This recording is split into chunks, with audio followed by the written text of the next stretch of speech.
We're all feeling fine. So by the end, the ceremony is about to begin.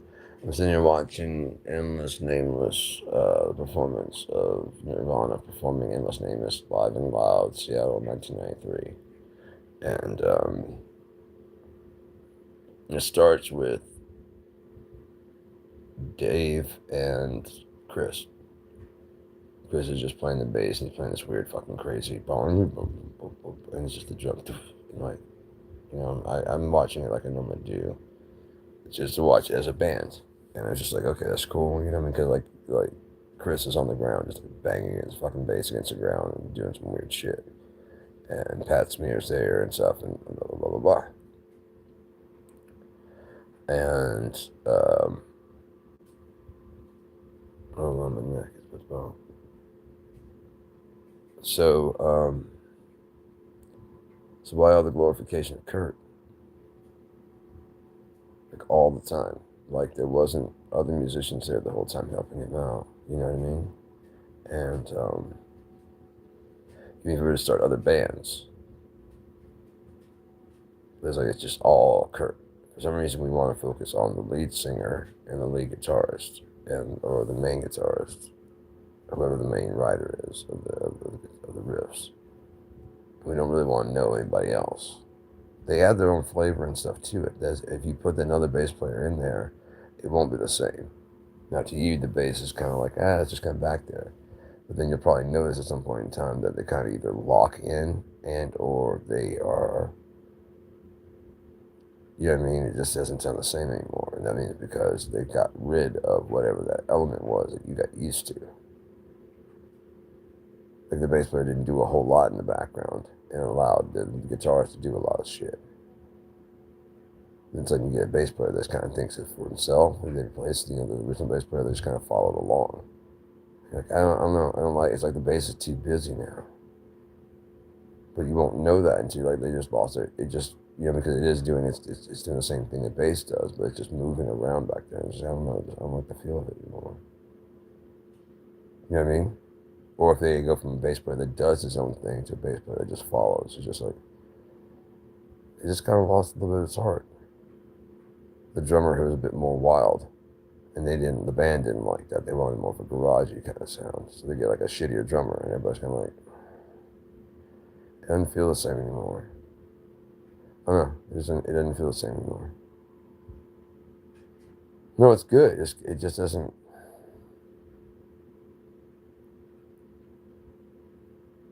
I don't know what's going on.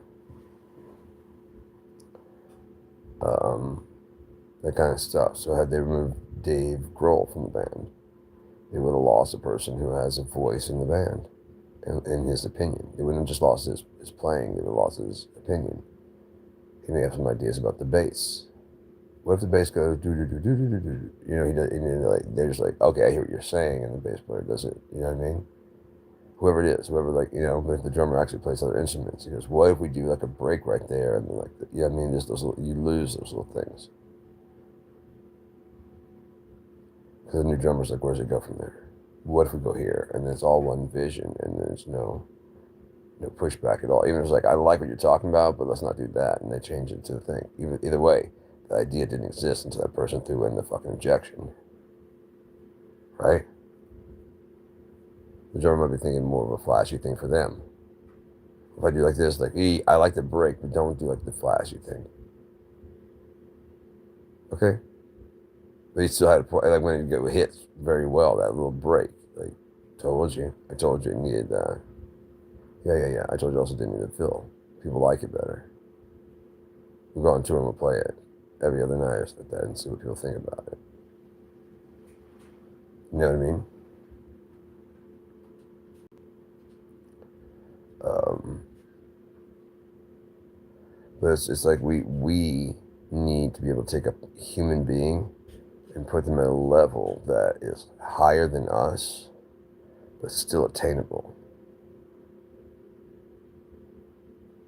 Then once we get them up that pedestal, and we're like, oh, you're better than us. You're so much better than us. Oh my God, you're better than us. And eventually they probably start taking on the attitude that they are. But like, I'm not. I'm really not.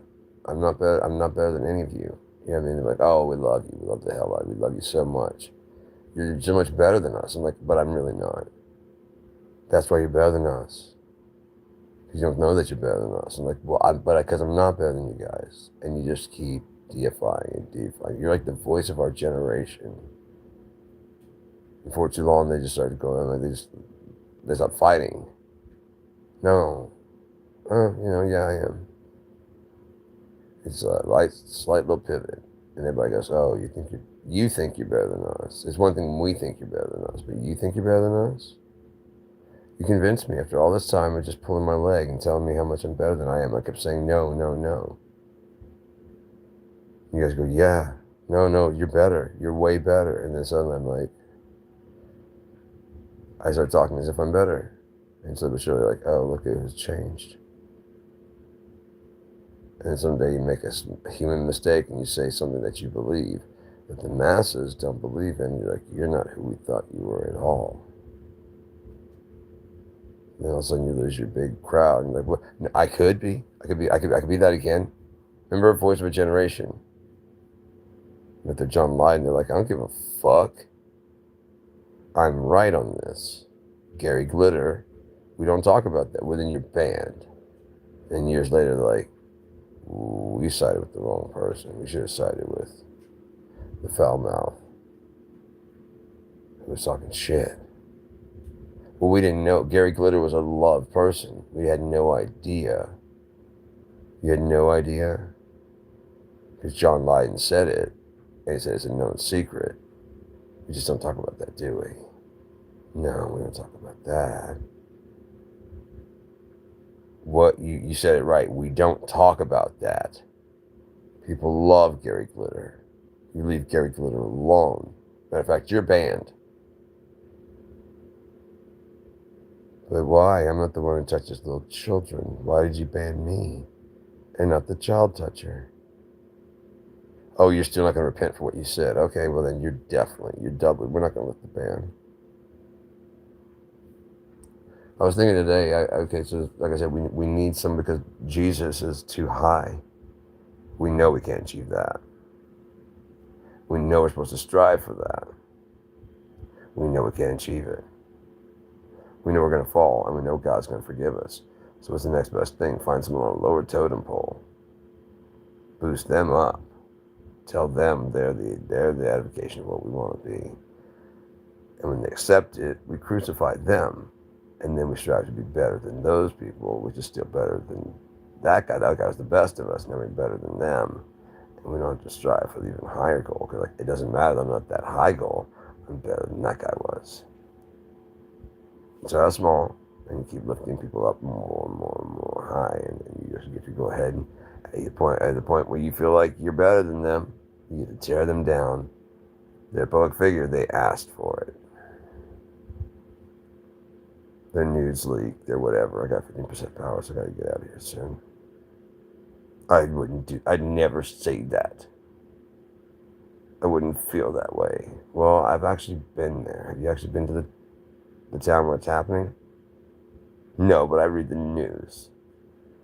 You read what America wants you to believe about it. I've been there. Oh, so you're duped by the locals. No, I've actually met both sides. I'm a worldly person. I've actually been around the world. You've been around your living room.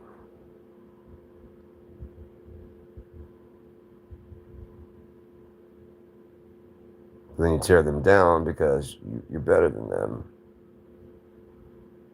They make a mistake. They're human. You're above that. You're better than that, but you're not as good as Jesus, so that's fine. But I was thinking today, they were talking about in the Bible how Yeshua was around and he was tempted by the devil. Well, Israel was occupied by the Romans then. And I believe if word got back to whoever was president, whoever was Caesar at the time, that a guy was walking around this area healing lepers and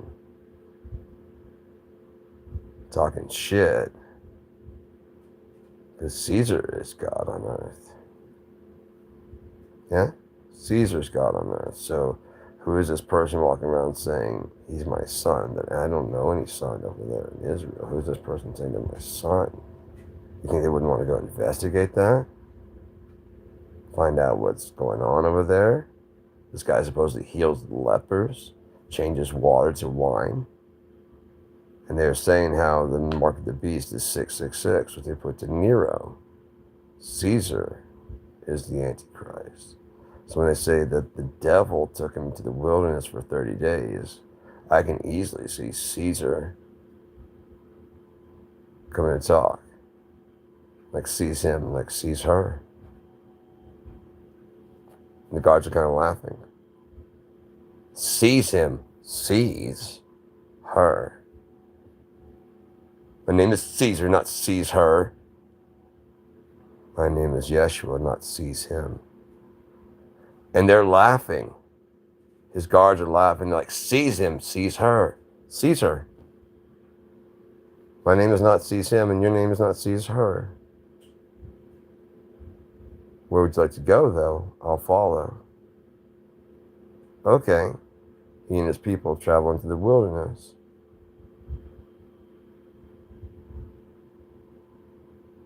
Outside the main city of Israel, where he has no fear. He has a whole entourage. They're feeding him grapes and fucking water and shade. And Yeshua's made to walk in the sun. Surely you must be thirsty by now. You'd think, wouldn't you? 30 days and 30 nights. It's been about 10, 15 days. You'd think I'd be thirsty, wouldn't you? And you've been over there eating your grapes and getting your wine and your water. I'm good. Well, help me to understand. You healed lepers. Mm-hmm. You healed broken bones. Yeah. You turned water to wine. Yeah. Show me. Turn these rocks into bread. Because watch how I do it. Oh boy, turn those rocks to bread. And he puts a loaf of bread down there and he picks it up and like, so, I mean, you gotta be hungry now. It's been like 15 days, right? I'm hungry. Well, why don't you do this loaf and fishes thing, and so I can understand better. I'm Caesar, and I'm God on earth, and I say things. So and they happen. So show me your power. I don't get it. You're trying to tempt the Lord? No, I'm trying to tempt you. Well, man will not live on bread alone. I mean, I know what you're trying to do. I know what you're trying to do. I'm not going to do it. You said you're hungry. I'm not that hungry. Thou shalt not tempt the Lord. We keep going. We got on the outskirts of all of Israel. Okay, you see that? That's Israel. Mm-hmm. I'll give you that and all the Middle East. If you, Son of God, bow down to me, Caesar. But how can you give me what belongs to my dad?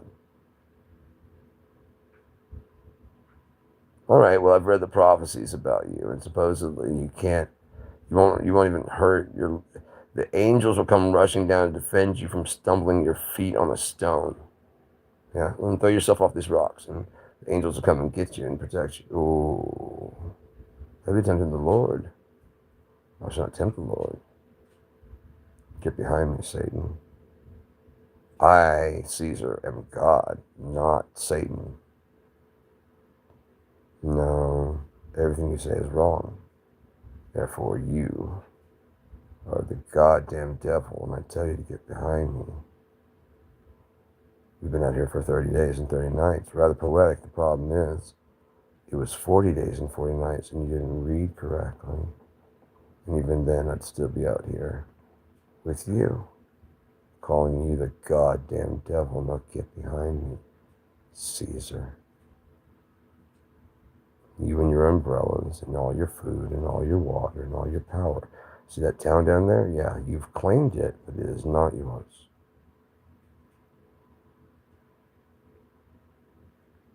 All these lands you've claimed, yeah, they belong to my father, not you.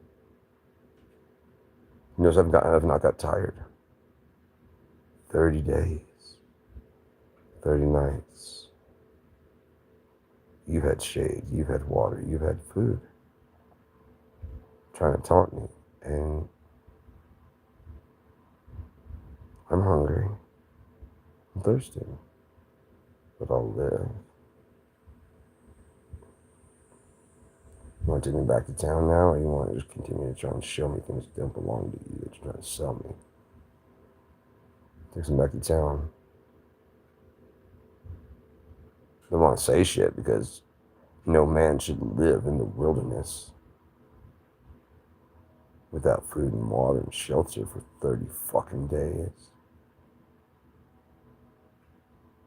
But he can't be the son of God. Crucify him. Well, he'll live, right? He'll live through it. God will send down his angels and save him if that's really the Son of God. Crucify him. And Pontius Pilate's like, these are them. So you're the Son of God? Yeah, that's not really a crime. So you won't leave it to the public. And to the public, saying you're the Son of God without proving it is a crime. You're saying that you are God. God doesn't do that. God would not have a child. God doesn't have any. He doesn't do the naughty. He doesn't like it when we do the naughty. Unless you do it with your spouse. You know what I mean? You need to make it feel really, really fucking great for you to enjoy it. And eventually he wants to enjoy it. No one can concede that. Eventually God wants to really enjoy a good fucking. We're like, oh, how dare you? If he's married, don't you like fucking your fucking spouse? Yeah. Then why would God be indifferent if he made you? He just made you to have an orgasm? Thanks, God. Don't thank me, bitch. That's making it for me. It's your byproduct of me doing this shit. Don't thank me. Thank you, Mom. That's what the 90s like. Your mom. Your mom. Notice we didn't talk about people's dads. You get punched in the face talking about, but you talked about someone's mom. That shit was fair game. Wasn't it? Mom's so fat. Mom's so black. Mom's so skinny. We didn't really go after dads. Why didn't we go after dads in the 90s, huh? Because I guess we grew up with the whole, like, my dad would whoop your dad's ass. And, like, probably. I don't know where my dad is. My stepdad? No, my stepdad will fuck you up. But my dad, who gives a fuck? Talk about my mom, I'm going to punch you in the leg. Okay, then your mom's so fat. Like, that was funny. So she's skinny as shit. You can talk shit about my mom like that. It's not true. So talking about someone's mom being fat, like she's got a glandular disorder. You take that fucking back, I'll punch you in the fucking. Okay, so then your mom's so skinny. Okay, there, that's better. You know what I mean? There's civil and being jokey, and there's just straight up that ain't right. If you can draw that distinction about murder, about lies, degrees of deception. That kind of deception is kind of fun because you're doing surprise party. That's not a lie, is it? It's not a lie. No, we're just gonna. No, I didn't plan anything. We're just gonna go get a fucking soda. Surprise! It's a lie. Look, I fucking knew you.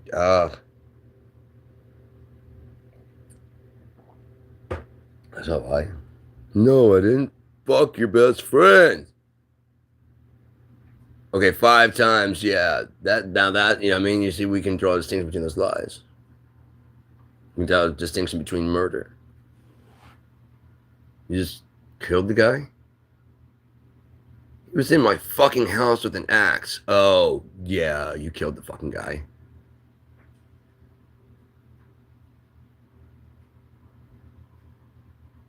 This dude's like, I just fucking blew his fucking head off, man, completely. Just fucking, I mean, it was just, there was just nothing there left.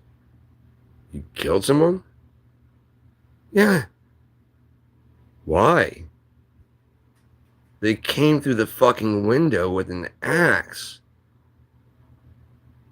Oh, yeah, you blew his fucking head. I blew his fucking head the fuck off because his head was coming through the fucking window. And he had this axe like, I'm going to kill you. And I was like,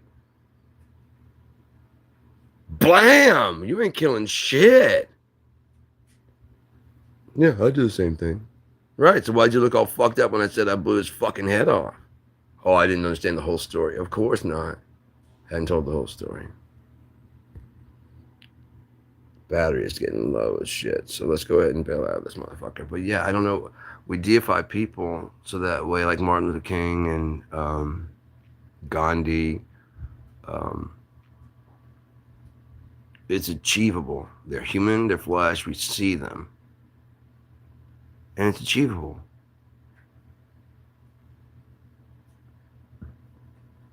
And then we start to hate them for it because they're still better than us. Hello, how's it going, Crystal? How are you? How'd you find this? Anyways, just like streaming, just fell in or subscribed? Okay. I'm just talking about like deification of people, and I'm probably gonna be bailing out soon, but I mean, it starts over. I've been doing it for about 21 minutes, so. Just deification of people, like the whole thing about this one. This one's just about, I was watching Endless Nameless, and like I was just thinking about how the fact that they just really, really deified Kurt Cobain, like there wasn't other members in the band. And they do that with like Chris Cornell, forgetting Kim Thayil, Ben Shepherd, Matt Cameron, Eddie Vedder, and like the main guitarist. That's what I started out on, and then I kind of just rambled for a minute. My battery's about to go dead, so I'm just gonna go ahead and head bail out. I got a ton of these though. I just go on and just talk about shit. They're mainly for me, anyways. But thanks for tuning in. There's a bunch of them out there. I've got my whole novel online. I've got several albums of music that are free, and yeah. I've been DJ'd for like 11 hours. I got a lot of DJing stuff where I play like a lot of music, including the stuff that's on. I'm signed to Blue FX Records, so I play some of them. But I have like 11 hours of my own music, so I played a lot of that stuff. I was hoping that more people would tune in and start whatever. And as soon as I get some more music, I'll start playing more music. But like I'm getting kind of bored of me. And they started out originally just documenting like the last 5 to 8 months of my life. I just felt like doing it just for me. To watch back like in a year and see if I still feel the same way in a year as I do now. And I did like I did my ketamine experience and I documented the whole thing. So that's all this is about, nothing else. So I'm gonna head out and charge my fucking phone. Check out some other videos if you enjoyed this one. Later.